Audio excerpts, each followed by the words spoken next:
Hi guys, I am first a professional MBBS student from HBT medical college and doctor R N Cooper hospital Mumbai. आज के इस video में हम बात करने वाले हैं नीट 2020 स्टेट काउंसलिंग के बारे में, जो कि महाराष्ट्र की जो स्टेट काउंसलिंग है वो आज से स्टार्ट हो गई है।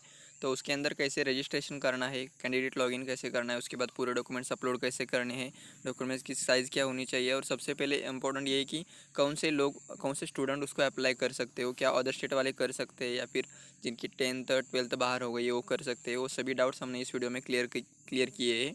तो वीडियो को लास्ट तक देखना। इसकी वीडियो में हम वैसे ये भी बात करने वाले कि चॉइस फिलिंग कैसे करते हैं, पेमेंट कैसा करना है, पूरे के पूरे डाउट्स मैंने इस वीडियो में क्लियर कर दिए हैं। तो वीडियो को लास्ट तक देखना। अगर आप हमारे चैनल पर नए हो तो चैनल को सब्सक्राइब कर देना और बेल आइकन को हिट ज़रूर कर देना। ओके, तो चलिए स्टार्ट करते हैं आज का वीडियो। देखिए यहाँ पे मैंने कुछ डॉक्यूमेंट्स की लिस्ट दी है। ये डॉक्यूमेंट्स आपको ओरिजिनल फॉर्म में रखने ज़रूरी है। अभी ऑनलाइन फॉर्म एप्लीकेशन फॉर्म भरते टाइम भी पेमेंट के बाद आपको ये जो सभी डॉक्यूमेंट्स है इनकी ओरिजिनल कॉपीज जो रहेगी वो आपको वहाँ पे अपलोड कर देनी है। ओके, और ये जो डॉक्यूमेंट्स है कहाँ से निकालना है, इसलिए हमने एक पूरा वीडियो बनाया है, आप हमारे चैनल पे जाके देख सकते हो। फिर भी मैं इन शॉर्ट ये देख लूँगा कि कौन से डॉक्यूमेंट्स में बच्चों को प्रॉब्लम आ रही है, क्योंकि बच्चे कांटेक्ट कर रहे हैं कि मेडिकल फिटनेस सर्टिफिकेट कहाँ से निकालना है, कैसे निकालना है, गैप कैसे निकालना है। ओके, तो यहाँ पे मैं बोल दूंगा कि जो ड्रॉपर्स रहते हैं उनके लिए गैप सर्टिफिकेट बहुत ही ज़रूरी है। वो कहाँ से ले लेंगे? वो तहसील और सेतु से, आपका जो करस्पॉन्डिंग तहसील है वहाँ पे जाएंगे आप, और वहाँ से गैप सर्टिफिकेट आप क्लेम कर सकते हो। दूसरी बात मैं बात करूँगा मेडिकल फिटनेस सर्टिफिकेट। ओके, यहाँ पे आप देख सकते हैं, यहाँ पे देखिए, ये जो यहाँ पे देखा है मेडिकल फिटनेस सर्टिफिकेट, ये जो है एनेक्जरी एच, आप ब्रोशर पे जाओ, वहाँ पे एक एनेक्जरी दिया है। और आप क्या करेंगे, वो किसी भी एमबीबीएस डॉक्टर के पास जाओगे, उनका लेटर हेड लेना है आपको, और उसके ऊपर वो प्रिंट करना है, और वो एमबीबीएस डॉक्टर की साइन और आपका जो सिक्का वो जो रहता है ना वो उनका लेना है। मतलब ये क्या है कि आप मेडिकल फिटनेस सर्टिफिकेट कहाँ से निकाल सकते हो? कोई भी medical officer, government medical officer या फिर कोई भी प्राइवेट एमबीबीएस कंसल्टेंट जिनके पास लाइसेंस होती है, वहाँ से आप मेडिकल फिटनेस सर्टिफिकेट निकालोगे। और ये ध्यान रखना है कि उनके लेटर हेड पे ही आपको मेडिकल फिटनेस सर्टिफिकेट चाहिए। ऐसा नहीं कि आप वही जो किसी और पेज पे वो प्रिंट आउट करके साइन लाएंगे, ऐसा नहीं चलेगा। आपको लेटर हेड पे ही निकालना पड़ेगा। ओके, उसके बाद नॉन क्रीमी का भी डाउट है बहुत सारे बच्चों को कि कहाँ तक चलेगा। देखिए, नॉन क्रीमी कहाँ भी आपने कभी भी निकाला हो वो चलेगा, लेकिन उसकी जो वैलिडिटी है वो एक 31 मार्च 2021 तक होनी चाहिए। मतलब उसके पहले तक नहीं होनी चाहिए, मतलब उसके बाद तक चलेगी, लेकिन कम से कम वहाँ तक वैलिड होना चाहिए तो ही चलेगा, नहीं तो आप नया ला सकते हो। सीबीएसई के जो स्टूडेंट है उनके लिए नॉन क्रीमी की कोई ज़रूरत नहीं है, क्योंकि अभी तो रिजर्वेशन उनके होल्ड पे है। तो फिर वो नहीं लाए, वो तो ओपन कैटेगरी में आ जाएंगे। ईडब्ल्यूएस सर्टिफिकेट देखिए, जिनके पास सेंट्रल का ईडब्ल्यूएस सर्टिफिकेट है वो स्टेट काउंसलिंग के लिए ईडब्ल्यूएस रिजर्वेशन क्लेम नहीं कर सकते, उनको कंपलसरी स्टेट का ईडब्ल्यूएस सर्टिफिकेट लाना पड़ेगा। मतलब आप जब आप अभी ऑनलाइन फॉर्म भरोगे वहाँ पे अगर आप ईडब्ल्यूएस चॉइस फिल करते हो, ईडब्ल्यूएस कैटेगरी सिलेक्ट करते हो, तो आपको कंपलसरी आपके पास ईडब्ल्यूएस स्टेट का सर्टिफिकेट होना चाहिए। अगर नहीं है तो हो सकता है आप डिस्क्वालीफाई भी हो जाओ या फिर आप ओपन कैटेगरी में चले जाओगे। ओके, तो डिफेंस का भी मैंने बता दिया है उस वीडियो में, आप जाके वहाँ पे देख सकते हो। हिली एरिया का भी बताया है मैंने, और ये सभी डाउट्स मैंने उस वीडियो में क्लियर कर दिए है, फिर भी आप एक बार देख लेना। और एक डाउट है बच्चों का कि एसएससी का क्या लगेगा, मतलब 10th का सर्टिफिकेट लगेगा या फिर मार्कशीट चलेगा। देखिए, आपको 10th का सर्टिफिकेट लगेगा, पासिंग सर्टिफिकेट, जिसके ऊपर लिखा रहता है कि बर्थ डेट लिखी रहती है, वो लगना चाहिए आपको, मतलब आपके पास रहना चाहिए, कंपलसरी है वो। और 12th का सर्टिफिकेट नहीं रहेगा तो भी चलेगा, कोई बात नहीं। ओके, तो ये बात है। और जिन बच्चों ने 10th या फिर 12th आउट ऑफ महाराष्ट्र से किए, महाराष्ट्र में नहीं है, उनके पास डोमिसाइल महाराष्ट्र का है, लेकिन उन्होंने या 12th या फिर 10th दूसरे किसी स्टेट के इंस्टीट्यूट से किए, तो वो बच्चे महाराष्ट्र की काउंसलिंग के लिए अप्लाई नहीं कर सकते। ओके, तो ये वीडियो आप, मतलब ये जो डॉक्यूमेंट्स आपके पास होने चाहिए। चलिए देखते आगे क्या है। मैं आगे बात करूँगा एलिजिबिलिटी, कौन से बच्चे इसके लिए अप्लाई कर सकते हैं। देखिए, जिनके पास महाराष्ट्र स्टेट का डोमिसाइल है वही बच्चे महाराष्ट्र काउंसलिंग के लिए अप्लाई कर सकते हैं।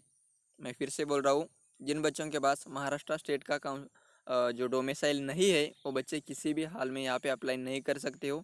एक्सेप्शन है, अगर आपके parents government of India, government of Maharashtra किसी भी जॉब पे है तो आपको नहीं डोमिसाइल है आपके पास तो भी चलेगा, लेकिन अदरवाइज़ गवर्नमेंट अगर सर्विस नहीं है तो अदरवाइज़ आपको डोमिसाइल कंपलसरी है। ओके, और कैंडिडेट की जो एज होनी चाहिए वो 17 होनी चाहिए, 17 ईयर्स होनी चाहिए। 31 दिसंबर 2003 के पहले उनका बर्थ डेट अगर है वही कैंडिडेट अप्लाई कर सकते हैं। ओके, यहाँ पे एवरेज दिया है कि the candidate must be medically fit and submit medical fitness certificate. कहाँ से लेना है? किसी भी एमबीबीएस कंसल्टेंट से ये लेना है, उनके लेटर हेड पे चाहिए ये भी। ओके, तो ये था। और कैंडिडेट जो है उसको अगर ओपन कैटेगरी से बिलोंग करता है तो उसको 50% फिजिक्स केमिस्ट्री बायोलॉजी में मार्क्स चाहिए, मतलब 300 में से 150। कोई भी रिजर्वेशन है उनका तो 120 चाहिए। अगर पीडब्ल्यूडी है तो उनको 45% चाहिए। इसके बाद मैं बात करूँगा, देखिए ये प्रॉब्लम बहुत सारे बच्चों का आता है कि 10th 12th मतलब या तो डोमिसाइल महाराष्ट्र का है लेकिन 10th और 12th किसी और स्टेट से हो गए हैं, तो वो बच्चे यहाँ पे नहीं अप्लाई कर सकते। ओके, देखिए the candidate must have passed the qualifying examination that is HSC और 12th और equivalent examination from an institution situated in the state of Maharashtra. Okay, ये चाहिए होगा। अगर आपके पेरेंट्स गवर्नमेंट में जॉब करते हो तो उनके लिए ये कंडीशन नहीं है, तो अगर गवर्नमेंट में जॉब करते हो तो उनको चलेगा, 10th 12th बाहर की होगी। लेकिन अगर वैसा कोई नहीं है तो फिर आपको ये कंडीशन एप्लीकेबल होती है कि आपको 10th 12th का जो LC लगेगा, लिविंग सर्टिफिकेट लगेगा, वो महाराष्ट्र का ही लगेगा। ओके, इसके बाद में बात करूँगा कि देखिए यहाँ पे exception for SSC and HSC। देखिए मैंने वही यहाँ पे दिखा दिया है उन्होंने, children of employees of the government of Maharashtra और its undertaking posted on deputation और transfer to the place outside the state of Maharashtra. मतलब देखिए महाराष्ट्र काउंसलिंग के लिए अप्लाई करने के लिए सबसे पहले ज़रूरी है domicile of Maharashtra, HSC in Maharashtra, SSC इन महाराष्ट्र। ये तीनों चीज़ों महाराष्ट्र में होनी ज़रूरी है। ओके, लेकिन अगर आपके पेरेंट्स महाराष्ट्र में जॉब करते हो या फिर आपका डिस्प्यूटेड एरिया की वजह से आपका ट्रांसफ़र हुआ होगा, इन दो सिचुएशन में ये 3 कंडीशन अगर आपके पास नहीं है तो चलेगा, कोई बात नहीं, आप अप्लाई कर सकते हो। ओके,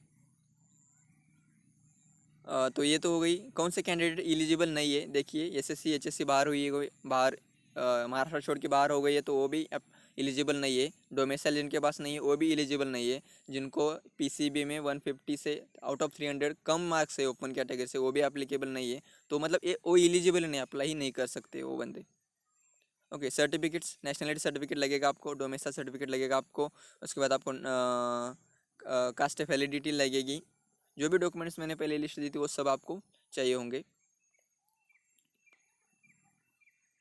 देखिए EWS रिजर्वेशन 10% रिजर्वेशन है और जो एक्स्ट्रा मिलता है बच्चों को, तो बच्चे EWS स्टेट का सर्टिफिकेट लेके वो रिजर्वेशन क्लेम कर सकते हैं। यहाँ पे सबसे इंपॉर्टेंट बात ये है कि महाराष्ट्र के अंदर SC BC रिजर्वेशन को कैंसिल कर दिया गया है और उसको जो बच्चे ओपन कैटेगरी में गए हैं तो ओपन कैटेगरी का कोई भी बंदा EWS सर्टिफिकेट निकाल सकता है, मतलब EWS का रिजर्वेशन क्लेम कर सकता है। इसका मतलब अगर SC BC student open category में गए हैं तो उनको ये चांस बनता है, उनके लिए एक चांस है कि वो EWS के थ्रू एडमिशन ले सकते हैं। ओके, लेकिन उनके पास स्टेट का जो सर्टिफिकेट है EWS वो होना चाहिए। कास्ट वैलिडिटी सर्टिफिकेट वैलिड होना चाहिए कहाँ तक? सॉरी, नॉन क्रिमिनल कहाँ तक वैलिड होना चाहिए? 31 मार्च 2021। ओके, उसके बाद आप साइट विजिट करना है MahaCET.cell का।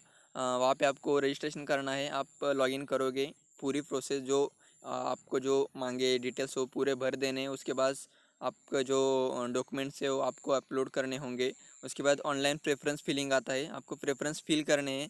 कैसे फिल करने हैं कि आपको जो कॉलेज का कोड रहता है वो कोड डालना है। ओके, और कॉलेज कोड के बाद आपको यस और एन यस सफिक्स लगाना पड़ता है। देखिए अगर आप स्टेट कोटा से बिलोंग करते हो, महाराष्ट्र से बिलोंग करते हो तो आपको कंपलसरी वहाँ पे यस डालना है।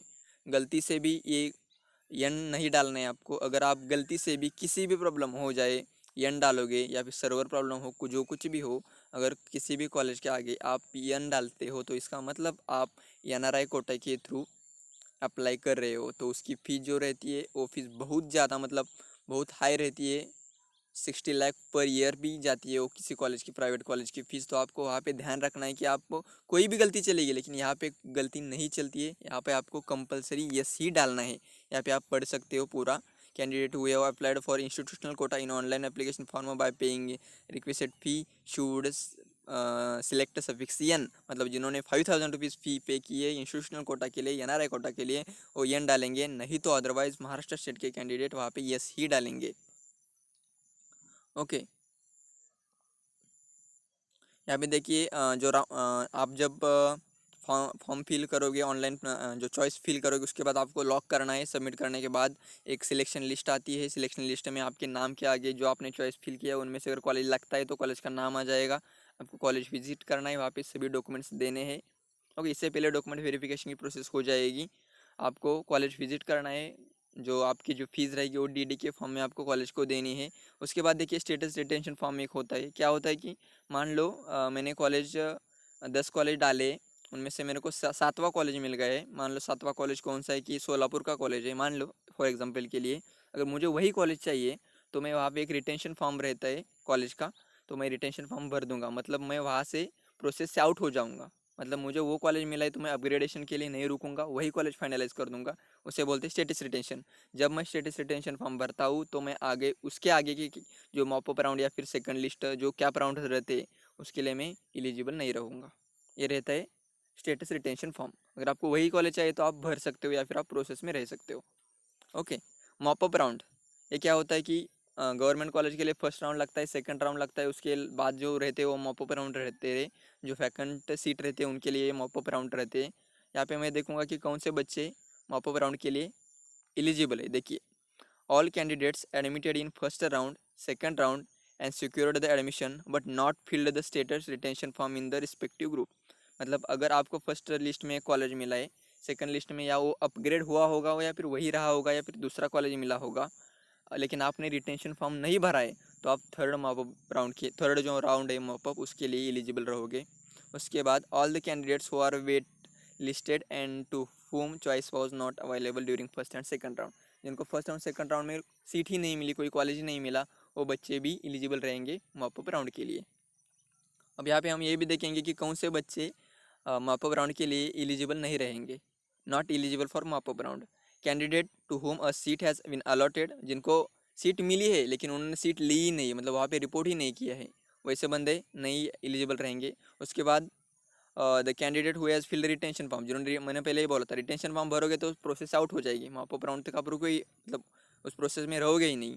देखिए, those candidate who are joined and resigned after the allotment seat, मतलब अलॉटमेंट होने के बाद आप रिटेंशन फॉर्म भरने के बाद भी कॉलेज कैंसिल कर सकते हैं कि मुझे मेडिकल फील्ड में नहीं आना है तो मैं कॉलेज कैंसिल कर सकता हूँ। और जो 3 कैटेगरी के बंदे हैं वो मॉपअप राउंड के लिए एलिजिबल नहीं रहेंगे। उसके बाद भी एक राउंड होता है जिसको इंस्टीट्यूशनल राउंड बोला जाता है। जो सीट वैकेंट रहती है वो इंस्टीट्यूशन को सरेंडर की जाती है और इंस्टीट्यूशन अपने खुद के लेवल पे ऑन द मेरिट बेस वो आप वो कॉलेज या फिर इंस्टीट्यूशन सीटें दे सकते हैं बच्चों को। ओके, यहाँ पे सबसे इम्पोर्टेंट बात ये एक रहती है कि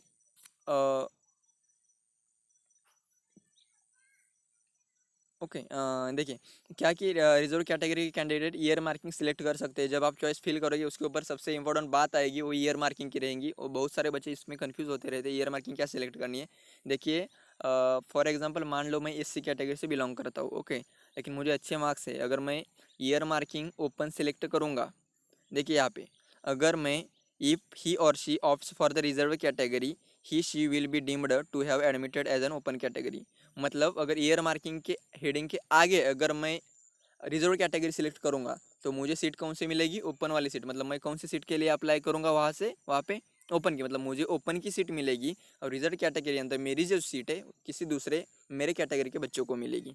अगर मैं वहाँ पे ओपन सिलेक्ट करता हूँ तो मुझे सीट मिलेगी रिजर्व की सीट, मेरी जो सीट है वो दूसरों किसी को नहीं मिलेगी, मैं रिजर्व के थ्रू एडमिशन ले रहा हूँ। ओके, फिर मैं बाद में और एक बार मैं बताता, ईयर मार्किंग के सामने आपको रिजर्व सिलेक्ट करना है, सॉरी ओपन सिलेक्ट करना है।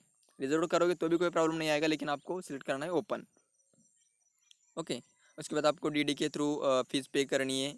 ओके, सर्विस बॉन्ड पेनल्टी ये रहती है कि अगर आप गवर्नमेंट कॉलेज में हो, कॉर्पोरेशन कॉलेज में हो या फिर सेमी गवर्नमेंट कॉलेज में कोई भी फ्रीशिप लेते हो, स्कॉलरशिप लेते हो, तो आपको वहाँ पे इंटर्नशिप होने के बाद 1 ईयर का बॉन्ड कंप्लीट करना पड़ेगा। 1 ईयर वहाँ पे रूरल एरिया में जाके आपको सर्विस करनी पड़ेगी। ओके, प्राइवेट कॉलेज में भी बॉन्ड रहते हैं अगर आप स्कॉलरशिप लेते हो। ओके, इसके बाद यहाँ पे फीस दी है मैंने, वीडियो बहुत लंबा हो रहा है। ओके, लेकिन पूरे डाउट्स तो क्लियर करने हैं हमको। यहाँ पे जो मेडिकल कॉलेज रहते हैं गवर्नमेंट के, वहाँ पे 94,400 फीस रहेगी। फर्स्ट ईयर में डेवलपमेंट फीस 5,000 रहेगी। ओके, यहाँ पे चेंज हो सकता है। अगर कोई भी रिजर्व कैटेगरी से आप बिलोंग करते हो तो लास्ट ईयर रिजर्व कैटेगरी के लिए कोई भी गवर्नमेंट कॉलेज के लिए 8,900 फीस थी, वो बढ़ सकती है इस साल 10,000 के अराउंड हो सकती है। लेकिन ये जो फीस है, ये फीस गवर्नमेंट कॉलेज के लिए है। अगर आपको प्राइवेट कॉलेज की फ़ीस देखनी है तो fees regulating committee from Maharashtra ऐसे गूगल पे सर्च कर देना, वहाँ पे नीचे फीस आ जाएगी। ओके, तो ये थी आज की वीडियो।